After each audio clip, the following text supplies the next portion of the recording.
Good afternoon. Just got back from Red Cabin Bible Church and been thinking the whole time about this pie I'm going to show y'all. First off, here's my pie crust. I use the Pioneer Woman's recipe that has an egg and vinegar in it. It may sound weird to you, but I promise you this pie is always good. I made 2 crusts, put the other one in the freezer in a pan, ready to go. We call this a Southern custard spice pie. We grew up on this pie. My grandmother's mother-in-law taught her how to make this so she'd make sure that her son got this pie, and everyone in our family loves it. I have 4 eggs in here, 4 of our good yellow eggs.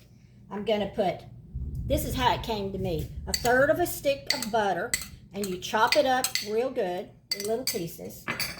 It has, actually it called for oleo, which we don't call it oleo anymore. Here's 3/4 cup of sugar. I'm going to give this a little mix up here. The recipe called for 4 spoons of flour, so I assume that's tablespoons, and I've always just used a little bit more, like a big fat tablespoon. Okay, got that going. This is a very inexpensive pie, very easy to make, very quick. Here is a cup of milk. I use whole milk.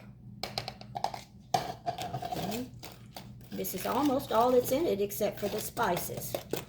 Get it mixed up good. Now here are the spices. 1 teaspoon of cinnamon, 1 teaspoon of nutmeg, of 1/2 of cloves, and 1/2 of allspice. This is what I do my own. Let me show you how to do this. This is what a real nutmeg looks like. They last forever.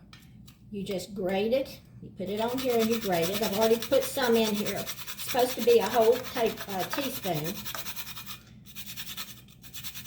When you're through with this, you just put it back in your jar with the rest of them and pull it out when you need it. And it is so fresh and so refreshing. It was a spice that the pioneers could take with them because it didn't spoil. I mean, it's just a hard little rock. So a lot of them took that with them and put them in their apple pies. We have this on holidays, but Amy and I can eat it anytime. I love it for breakfast. Oh, I can't wait to get up in the morning and eat another piece of it. Okay, here we go. You see the butter in there? It's not a great big pie.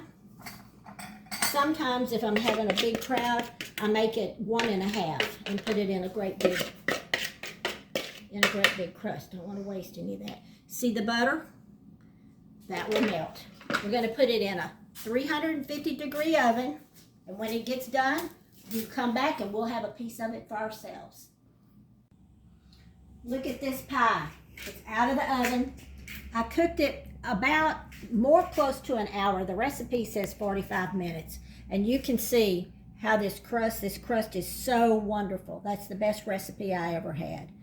And if you use a little smaller pie pan, it'll be a little thicker pie. But here's what it looks like. It's waiting to go in our mouth here. It's just a nice custard pie. And it's good room temperature or refrigerated. I don't like it right at first when it's real hot. But this came from my family.